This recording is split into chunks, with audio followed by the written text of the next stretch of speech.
TRUE Linkswear has spent years developing this, the Lux Maven2. They have designed it to be the ultimate performance golf shoe, and it is also the most expensive shoe they have ever made. I've had a few rounds with it now, so today I'm going to tell you what I like about it, what I don't, and help you decide whether or not it is worth spending $325 on this pair of shoes that the chances are your friends aren't going to have. With that, let's not waste any time and jump right into it. Hey, real quick before we go any further, if you decide to buy any of the products we talk about here, or anything from TRUE Linkswear for that matter, you can use the code BE15 and save 15%. As you might imagine, I will get a commission for that, so if that bothers you, if you think that makes me biased, totally understand, go do all your own research, but if you like this and this was helpful and you want to save some money, then use that code. It'll help you out, and this also supports the channel and allows me to continue making videos like this. One other thing to note, at the end of this video, after I'm done talking about the new shoes, there's a handful of other TRUE Linkswear products that I've reviewed lately that I think you're going to love, and one thing that I was really excited about but was disappointed by and I don't think you should buy. So make sure you watch to the end if you want to hear about some of the other latest products from TRUE. So personally, I am a huge fan of TRUE Linkswear's products, specifically because they focus on all-day products. So stuff I can wear both on the golf course, off the golf course, and definitely leans towards a more casual style. But this is a little bit of a departure from the typical all-day ethos of TRUE. For one, I'm pretty sure this is the first pair of TRUEs that has these traditional spikes. Because they're tour shoes, I also believe they're the heaviest golf shoes TRUE has ever made. So before we go into whether or not they pulled this shoe off and if those features are a good thing or a bad thing, let's talk about first impressions, because I gotta say, right out of the box, I was impressed. Now, for a pair of $325 shoes, you would like to see a little bit of pomp and circumstance, and it's safe to say that is what you get with these. My wife has been in the footwear business for almost 2 decades, and she saw the box and she's like, oh, someone spent a lot of money on that box. We're not allowed to use boxes like that with the shoes we make. So it's clear that with this shoe, they wanted to make a statement. But the box is just one part of the package. When you open it up, you are met with 2 of these. These velvet pouches held each of the golf shoes. I've never opened a box of shoes and had each shoe in its own little velvet pouch. I gotta say, it was a little over the top, but it made an impression, and it really felt like I was opening something really special, which, unless you're getting something super rare, limited edition, is just not something you normally get when you're opening a box of shoes. Looks-wise, these are gonna be a little bit polarizing. I actually personally really like the look of them. I think they're kind of unique. They take a lot of the traditional TRUE styling, like the wider toe box. I think that's one of the most notable things you're gonna find about most TRUE golf shoes, and they add a few extra flourishes that make it look really nice. One thing that I personally think they did well is they took a lot of interesting features, but still made it look like a simple and clean golf shoe. So with this colorway, you have the bright green aglet at the tip of the shoelaces, you have what they call the breezeway around the back, you have this canvas strap here, and you also have a very subtle camo up here in the white that I personally think looks really good. I've heard a few people say that with perforations here, the stitching, the camo, that it's like one too many things going on, but I actually think they look really nice and they definitely stand out. With this shoe, what they set out to do is to create a tour-level golf shoe, and I definitely think they succeeded at that. So these things weigh 18 ounces. The original OG TRUEs are like 12 and a half, and you have some of their lightweight knit models that are like 9 ounces. So these weigh twice as much as a lot of TRUE golf shoes. But because of that, stability is excellent. These have been among the most stable shoes I have ever worn. So not only do these soft spikes have a lot of grip to them, but the sole themselves are really thick, really robust, so you're getting full traction across the entire shoe. Also, if you look closely down here, you're gonna see something that you don't see in very many pairs of shoes. In fact, the only other brand of shoes that I have tested that had this particular feature are painter shoes. And that is a full carbon fiber ground plate that goes through the interior of the shoe. So what this is gonna do is serve a couple different purposes. First, it's going to allow you to more easily transfer your power from the ground into your swing. So the idea being, the more stable you are, the more power you can get into your swing, the further you're gonna hit the ball, and the lower scores you're going to have. That's great. The other thing that this carbon fiber plate is going to do, along with their Wanderlux sole, is energy return and propulsion. So every single time you take a step, it's taking the energy and it's releasing it back up to make your steps feel just a little bit easier, a little bit lighter. So when you're walking the course, you're not going to get tired as quickly. So if you have a stable golf shoe that helps your swing and keeps you from getting more fatigued, I mean, that's kind of like the ultimate in a tour level golf shoe. And I've got to say, after 3 rounds using these, I think they've succeeded. These are definitely among some of the more stiff golf shoes I've used, as you're going to find with tour level shoes. My first round, I was able to walk 18 holes, no problem, but they were definitely a little tight, needed a little breaking in, not to the point where I had blisters or any serious discomfort, but it did take a little bit of getting used to the fact that they were pretty stiff and they're pretty heavy.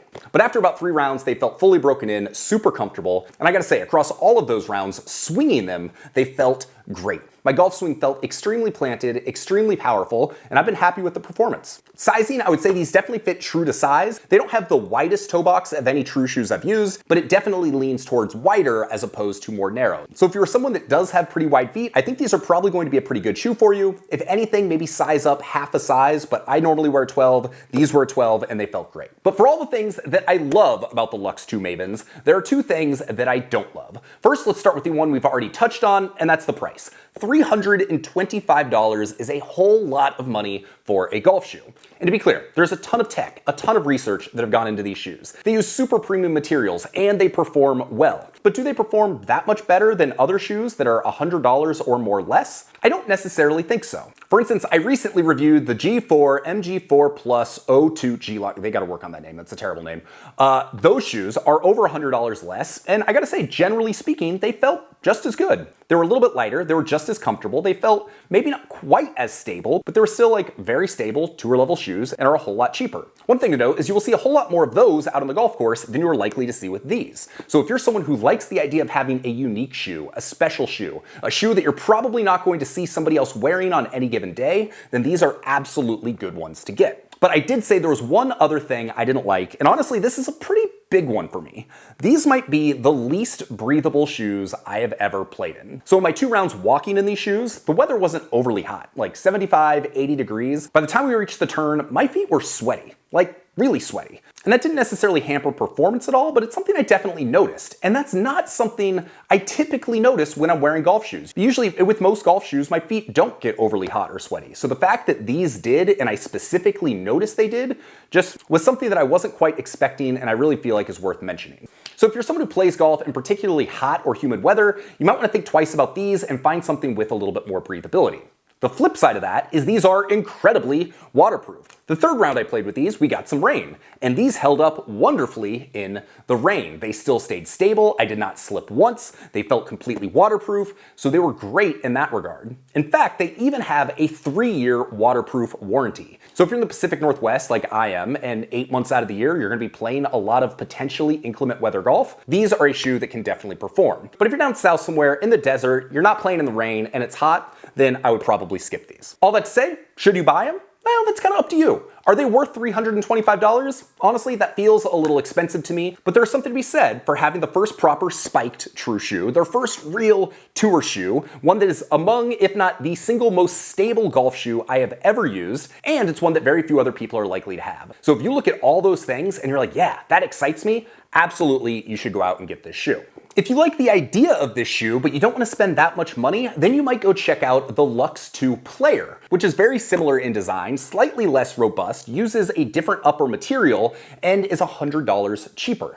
I have not personally used that one, so I can't necessarily speak to the differences, but if you like everything I said about this, you don't want to spend that much money, and you want something that's likely going to be a little bit more breathable, I would definitely take a look at that. One other bit of good news when it comes to price is that you can also use the coupon code BE15, and that's gonna save you 15% on any of the shoes I talked about. So this one, which retails for $325, you can get for closer to $275 with that code, and that definitely makes this a little bit more palatable. Because this is a brand new shoe, I wouldn't necessarily expect to see it go on sale anytime soon other than that, so the first time you're probably gonna see a discount, I would guess, is probably going to be Black Friday, as I know that because of all the tech and all the materials they put in here, it is not a cheap shoe to manufacture. So if you do want it, use the coupon code. That's probably going to be the best price you're going to get till closer to the end of the year. I don't know that for sure, but I'm just guessing. So real quick before we go, while we're talking about True, I've also tested out a handful of other products from True over the course of the last month that you might want to know about. There's a few that I absolutely love, and one that I was really excited for that disappointed me. So let me talk real quick about a couple of those in case you were looking for some other golf apparel ideas. First off, I talked about these in a recent video. The all-day shorts are excellent. If you are looking for a pair of shorts you can wear on the golf course, off the golf course, anywhere, have adventures in, these are the ones I recommend. They're the perfect blend of looking and performing like golf shorts, but also looking and performing like everyday shorts you can wear on a hike or to a park or to the bar, to whatever you want. And that definitely harkens back to the core of what True is all about. Also, their all-day pants, the all-day khaki, their all-day chino are excellent. I have had various pairs of these throughout the years, and when I'm traveling, they're one of my go-to pairs of pants. You can wear them on a plane, you can wear them out to a nice dinner, you can wear them golfing, you can wear them hiking. They're super versatile, they're super comfortable, and just like the shorts, they work just as well off the course as they do on. That said, the product that I was possibly most excited about is the one that I was the most disappointed by, and that was this. This is their Dead Guy crew neck sweatshirt. So I have an older TRUE Linkswear crew neck sweatshirt. Had a little sloth on it, it was limited edition. I'd probably get more comments on that sweatshirt than any other garment I have. People love the sloth. I also have the newer TRUE Linkswear Future Staples hoodie. That is among the most comfortable hoodies I have got, and I wear it all the time. So naturally, I wanted the Future Staples crew neck that had the Dead Guy logo. So that's this. So I've got the little dead guy, it looks cool. I love this kind of charcoal colorway, was so excited for this until I put it on. I ordered a large. I'm generally a medium to a large in most sizing. I never go up to extra large. Well, this as a large is it's so tight. And it does not fit like a large. It honestly fits closer to a small to a medium as opposed to a large. So I love the way this looks, but definitely be careful with sizing. If you're a little bit of a bigger dude, or if you've got like a little bit of a dad bod or anything like that, the large is probably going to be a bit tight on you. It certainly is for me, and just something to watch out for. So I'm hoping I can go get this in a different size because I love the way that it looks, I just didn't love the way that it fit. And finally, I didn't know these were coming out, so I'm really excited for them. They're the All Day Knit 4s. So the All Day Knit 2s are one of my all-time favorite vacation shoes. You can wear these anywhere. If you're going to Hawaii and you want a pair of shoes you can wear to the beach, wear around town, walking around, but you're gonna play like one round of golf in a cart and you don't need like a tour level shoe, these are the best shoes out there. I like the colorways better of the Knit 3. I like the fit better of the Knit 2. So with these new 4s, I'm really excited that I'm hoping they're gonna find a middle ground. The fit of the 2s, the look of the 3, and just making the best all-day knits that they've ever had. I've not tried them on and worn them yet because I need to go photograph them, but I wanted to get this video shot and at least mention them before I take off for Europe for a couple weeks. And with that, I'm taking off in just a couple days, so I've got a whole lot of stuff I need to do, so I'm gonna leave it here. My name is Sean Ogle. I'm the founder of this thing here at Breaking 80. We're gonna talk about cool golf products, cool golf courses, and all sorts of stuff like that. If you got value out of this, maybe subscribe, drop a comment if you have any questions. I'm pretty familiar with all of True's products, so if I can help you nail down the right products for you, just let me know and I will do my very best to help. With that, hope you have an excellent day, and we'll see you on the next video. Peace.